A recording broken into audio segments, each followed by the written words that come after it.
বিসিতে আরো 22 ভোটার ইপ্রামতার সাথে আজকে যোগদান হলো। ওনাদেরকে আমরা স্বাগতম জানাবো।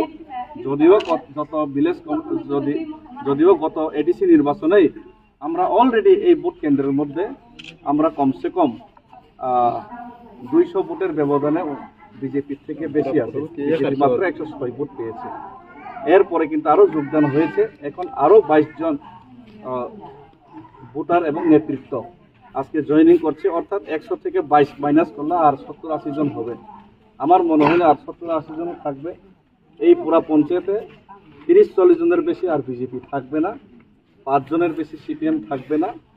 এই অবস্থায় আজকে ওনাদের যোগদানের মাধ্যমে আগামী ভিলেজ কাউন্সিল নির্বাচন আমরা বলতে পারি এই বিসিতে আমরা বিনা প্রতিদ্বন্দ্বিতায়, যদি বিজেপিরা ভয় না পেয়ে নির্বাচন তাড়াতাড়ি করে বিনা প্রতিদ্বন্দ্বিতায় এই এডিসি ভিলেজে আমরা জয়ী হতে যাচ্ছি।